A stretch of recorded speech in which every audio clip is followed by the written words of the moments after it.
und herzlich willkommen zum neuen Video. Ihr erinnert euch sicher noch an das letzte Video oder eins der letzten Videos, wo ich die kleine Makita Akkusäge 40 Volt vorgestellt habe. Die UC002. Mittlerweile habe ich die Schiene getauscht.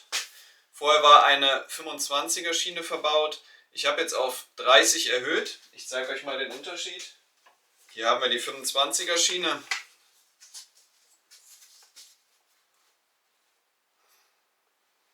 So ungefähr. 25er geht bis dort. Dann hat man noch das mehr an Schnitttiefe. Ich finde, das passt einfach besser zur Leistung der Säge und ich finde, sie ist auch besser ausbalanciert. Wenn der Akku ab ist, dann ist sie kopflastig, aber ohne Akku sägt man ja doch eher selten. Deswegen, so passt es eigentlich, finde ich, ziemlich perfekt. Ich finde, es sieht auch stimmig aus und die Säge packt das ohne weiteres. Wir haben ja letztes Mal gesehen in dem Video, ich verlinke es euch auch nochmal, wie die Säge mit der 35er Schiene von der Stromsäge gearbeitet hat. Da war ja sogar die 1,3er Nutbreite, also sprich eine breitere Kette drauf. Selbst das hat die Säge ja ohne weiteres gepackt. Auch wenn es dann irgendwann bei dickerem Holz zäh wurde, okay, geschenkt. Aber deswegen Ticken kürzer, Ticken schmalere Kette, müsste super funktionieren. Und ein, zwei Testschnitte habe ich damit auch schon gemacht. In dem letzten Waldvideo müsste die Säge schon im Einsatz gewesen sein oder zu sehen gewesen sein. Das dazu.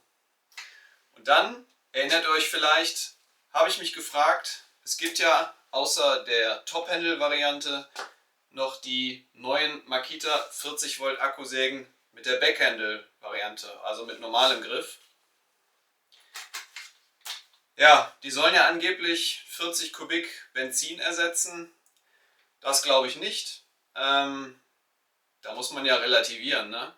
Scheppach 40 Kubik Benzin ist natürlich eine andere Hausnummer als eine Stihl 241 mit 3 PS oder 3,1 PS oder was sie hat, ne? Das wird man mit dem Akku nicht realisieren können, beziehungsweise mit der Säge. Dennoch, sie ist stärker als diese und das reizt mich schon, weil klar ist das Luxus, ne? Zu Hause sägen ist mit einer Stromsäge, mit einer kabelgebundenen Stromsäge am sinnvollsten, weil Preis-Leistung, ne? Kostet unter 200 Euro und hat genug Kraft, um alles zu Hause klein zu sägen. Aber das Kabel war mir in der Vergangenheit immer wieder im Weg. Ständig irgendein Holz drüber geschmissen, drüber gestolpert, den Stecker rausgezogen. Und ich habe auch nicht Lust, das Kabel jedes Mal super klein zu falten, um es irgendwo durchzuquetschen, dann geht das Kabel kaputt. Ja, und das Ganze ist auch nicht immer unter der Überschrift mal eben passiert, ne? Immer vorbereiten, Kabel einstecken, da einstecken, Strom einschalten, etc. etc.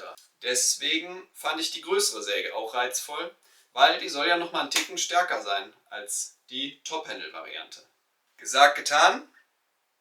Dann schaut mal, was ich hier habe. Da ist sie. 40 Volt, Backhandle, ohne Akku, den habe ich ja schon. Und mit der 35er Schiene. Ich denke, 35er reicht allemal. Messen wir nachher mal die effektive Schnitttiefe. Aber ja, mehr will ich der Säge einfach nicht zumuten, denn es soll ja auch noch Spaß machen. Was nützt mir eine 40er Schiene, wenn ich doch nur immer maximal 25er oder so Hölzer schneide? Ich habe den Karton schon mal aufgemacht, aber ich würde vorschlagen, dass wir den jetzt mal gemeinsam auspacken und die Säge betriebsbereit machen. Dafür kommt ihr am besten mal rüber. Was haben wir denn da?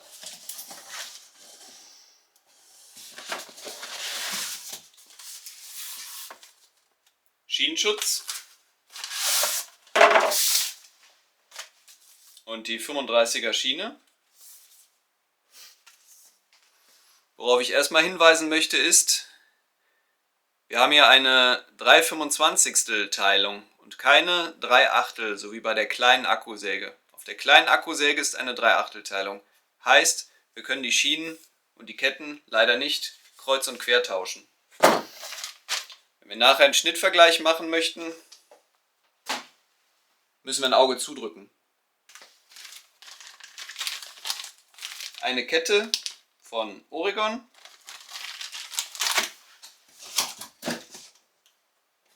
Die ganz wichtige Bedienungsanleitung und das Gerät. Der obligatorische Kombischlüssel und ein bisschen Öl.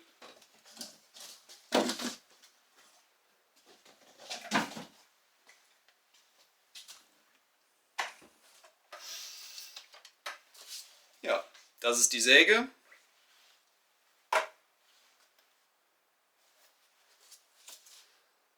Die ist auf jeden Fall ein bisschen schwerer, merkt man jetzt schon. Ja, so ein bisschen klobig hier hinten designt. Dient einfach dafür, dass hier auch ein großer Akku nachher reinpasst. Ne? Wir haben jetzt hier den 4 Ampere-Stunden Akku. Ist noch reichlich Platz daneben. Ich denke mal 8 Ampere-Stunden würde auch reinpassen. Macht die Säge natürlich auch immer schwerer. Ne? Ich weiß nicht, was sinnvoller ist, wenn man zu Hause arbeitet, ob man dann vielleicht lieber 2 4 Ampere-Stunden Akkus hat, die man dann gegeneinander tauschen kann und laden kann. Dafür dann eine leichtere Säge hat. Gut, gut.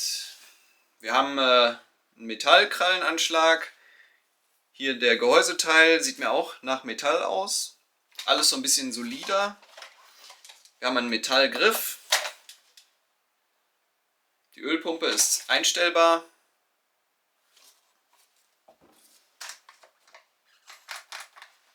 Das Plastik fühlt sich alles so ein bisschen nach Fischerpreis an. Und das ist nicht abwertend gemeint, sondern das ist sehr robust vom Eindruck. Sehr massiv. Ich habe mich für das Modell mit den 2 Muttern hier entschieden, sprich mit dem herkömmlichen Verschluss. Ich bin kein Freund von diesen Schnellspanngerätschaften. Das ist alles irgendwie immer so halbgar und dann doch nicht richtig fest und mir irgendwie zu fragil. Der Deckel hier ist ganz schön dick. Ja, dann haben wir hier die Kettenspanner, alles aus Metall.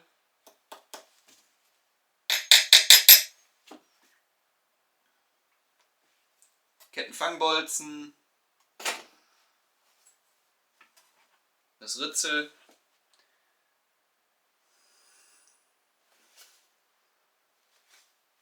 Achso, wir haben im Akkufach haben wir noch hier unten, weiß nicht, kann man das sehen, ein Loch drin, wo Späne oder vielleicht auch Wasser ablaufen kann. Laut der Typenbezeichnung beziehungsweise hier dem Label IPX4, ich glaube, das ist spritzwassergeschützt, bin mir da aber nicht sicher. Kettenlänge 30 bis 45, 45 ist aber wirklich, naja. Und Kettengeschwindigkeit 0 bis 25,5 Meter die Sekunde. Ja, 25,5 Meter die Sekunde ist schon wirklich sehr schnell. Ich denke mal, da sind wir bei der Kettengeschwindigkeit ungefähr bei der Stihl MS261. Zum Vergleich dazu das Etikett von der kleineren Säge, von der Top Handle, 24,8 und maximal 35 cm.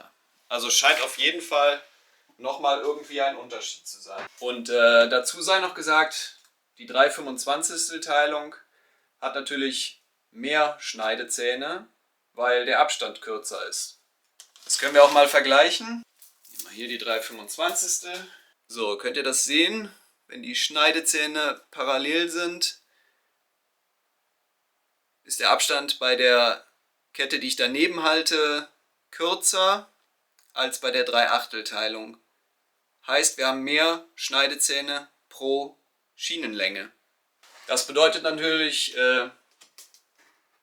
die Säge hat eine höhere Schneidleistung, aber auch nur dann, wenn die Power ausreicht. Denn jeder Schneidezahn bremst ja auch. Dann bauen wir das Gerät mal zusammen. Ich gebe ja immer gerne ein Tröpfchen Öl in die Führungsschiene. Das Ölkännchen kann ich euch übrigens empfehlen. Echt immer gut. Was man oft benutzt. Verlinke ich euch mal in der Videobeschreibung. Ist von Reilang, gute Qualität. Es tropft nicht, funktioniert hervorragend, ist solide, nicht irgendein billiges Plastik, sondern Aluminium. Made in Swiss, keine Ahnung, wo das ist. Verlinke ich euch in der Beschreibung. Wenn da alles noch ganz neu ist und wenn die Ölpumpe von der Säge noch trocken ist, noch nie Öl gefördert hat. Mag sein, dass das Quatsch ist oder überflüssig ist oder wie auch immer. Ich habe einfach Bock drauf. Das übliche Kettengefleddere.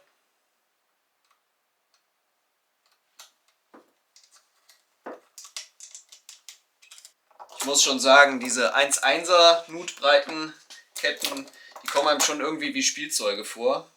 Sind so leicht und filigran.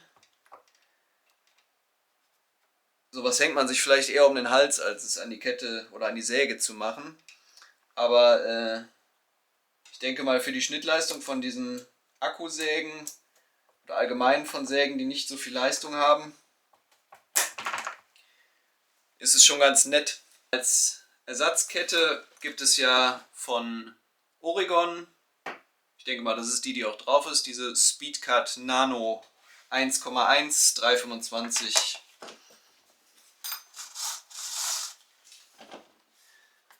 Kettenspannung passt soweit schon ganz gut. Ich mal ein bisschen lockerer machen, ein bisschen wackeln, so, dass sie sich ordentlich reinzieht.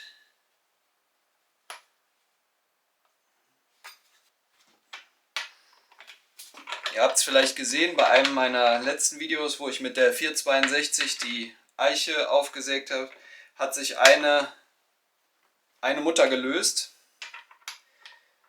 Das passiert dann, wenn man die nacheinander festzieht und nicht dann erneut die hintere oder die jeweils andere noch einmal nachzieht. Denn in dem Moment, man zieht die hintere fest, anschließend zieht man die vordere fest und dann sollte man nochmal die hintere festziehen, denn durch das Festziehen der vorderen hat sich hinten wieder ein bisschen Spiel ergeben und die ist nicht richtig fest.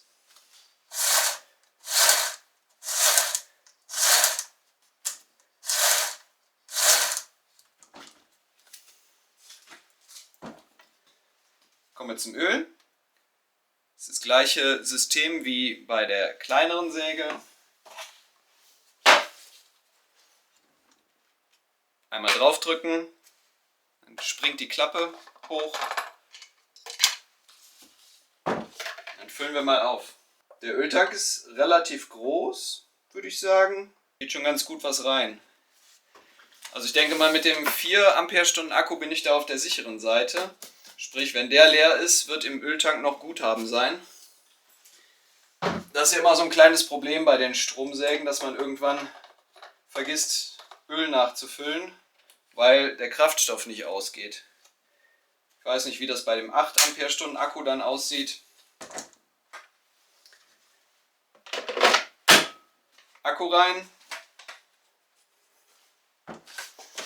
Wisst ihr was? Jetzt wiegen wir die Säge erstmal und messen die Schiene. Da ist die Waage. Säge voll mit Kettenöl und Akku, 4 Ampere-Stunden. 6,325 Kilo. Also 6,3 Kilo mit 35er Schiene. Der Akku, wen es interessiert, wiegt ziemlich genau 1 Kilo. Die kleine nochmal dagegen, Kettenöl ist glaube ich nicht ganz randvoll, 4,26, also 2 Kilo leichter.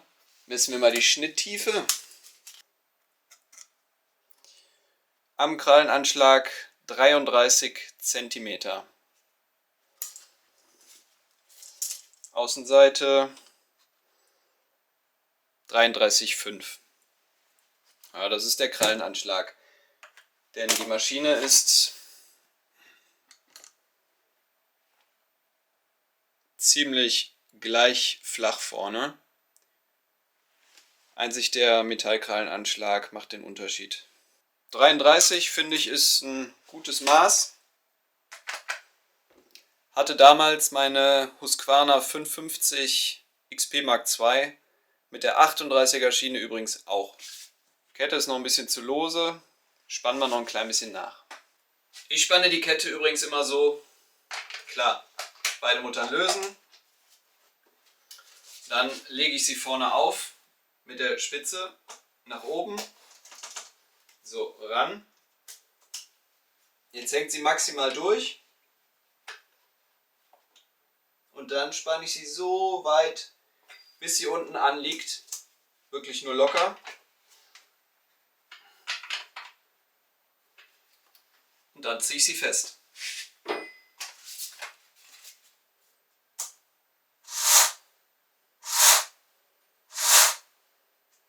Auch hier wird sich die Kette vermutlich am Anfang noch ein bisschen längen. Einfach nach den ersten 2, 3, 4 Schnitten mal kontrollieren. Nicht, dass sie fliegen geht. Dann packen wir mal den Akku rein. 4 Balken. Und lassen sie mal laufen. Ja, zum Starten drücken wir einfach hier einmal den An-Knopf. Müssen dann hier diese Handsicherung gedrückt halten. Ansonsten geht sie wieder aus. Das Übliche. Sie hat keinen Power-Modus oder Overboost-Modus, so wie die kleine 18 Volt Maschine. Ja, dann hören wir mal, was sie sagt.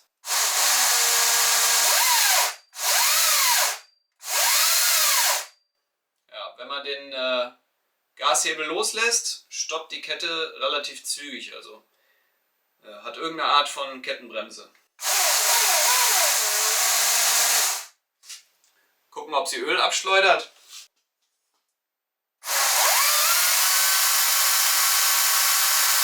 Feine Sprenkler.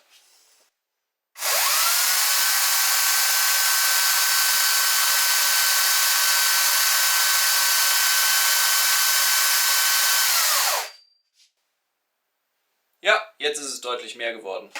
Musste sich erstmal alles füllen, ne? Der Kreislauf und die Schiene.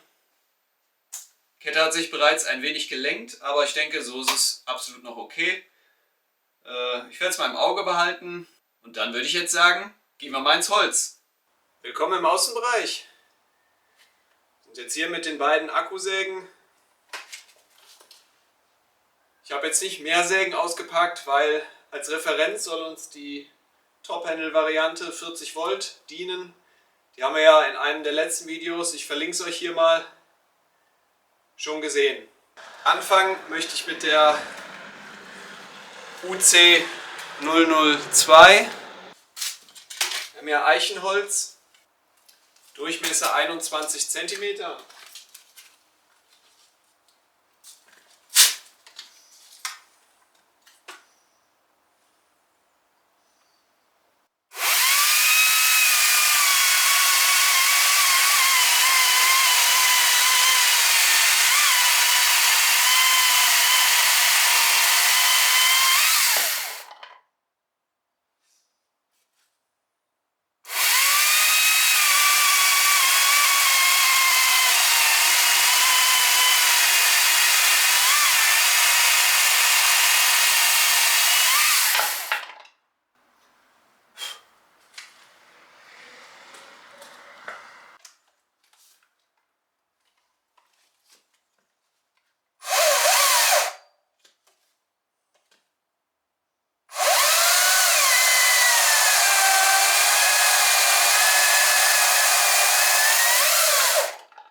Jetzt bin ich mal auf die Zeiten gespannt. Die Backhandle-Variante wird auf jeden Fall schneller sein. Vom Schnittverhalten fühlt es sich sehr gleichmäßig, sehr weich an, sehr angenehm. 2 Schnitte habe ich gerade durchgeführt und den letzten mit dem Krallenanschlag mit ein bisschen mehr Druck. Ich bin mal gespannt, was im Endeffekt schneller war. Vom Griff her ist es auf jeden Fall angenehmer, mit der Backhandle solche Arbeiten auszuführen. Ist ja auch klar. Das Gewicht, die 2 Kilo mehr, helfen einem natürlich auch beim Schnitt. Ein bisschen mehr Gewicht, ein bisschen mehr Kraft von alleine auf die Säge auszuüben, beziehungsweise auf die Schiene. Aus dem Stamm werde ich mir 2 Schwedenfeuer basteln. Mal gucken, ob die Leistung dafür ausreicht.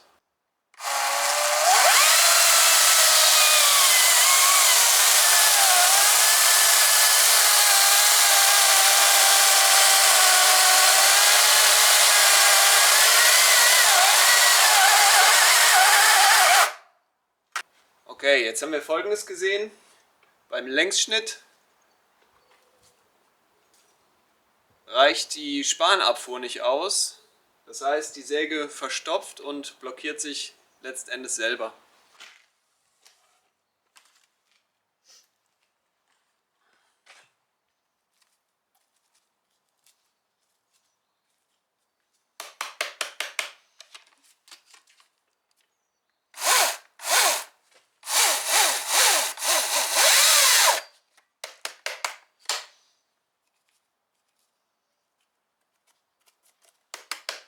Geben wir ihr noch eine Chance, ansonsten müssen wir quer einschneiden.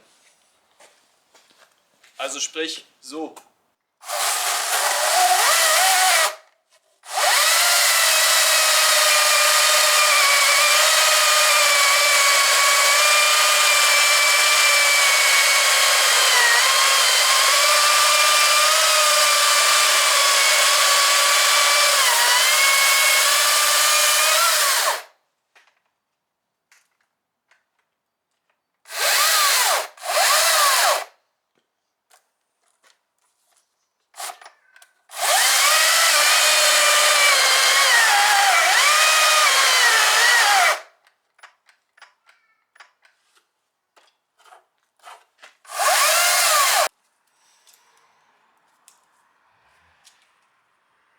Okay, das packt die Säge von der Spanabfuhr nicht. Dafür ist einfach zu wenig Platz. Sie schafft es, die Späne vorne raus zu fördern. Aber wenn ich dann mit dem Krallenanschlag ans Holz gehe, ist auch die Lücke zu klein und dann bleibt sie stehen. Von der Kraft her echt okay. Also packt sie. Das heißt, wir werden jetzt den Ast halbieren und dann von oben einschneiden.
Okay, jetzt ist tatsächlich schon der Akku leer. Das heißt, wenn man sie maximal belastet, zieht sie so einen 4 Ampere-Stunden Akku ziemlich schnell leer.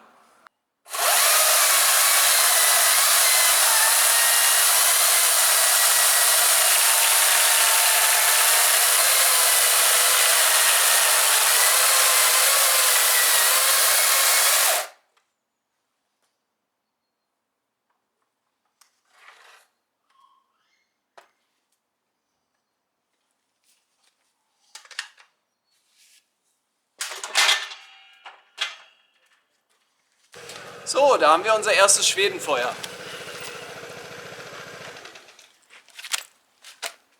Das ist zugegeben eine ziemlich große Belastung, aber sollte auch mal den Test ausmachen.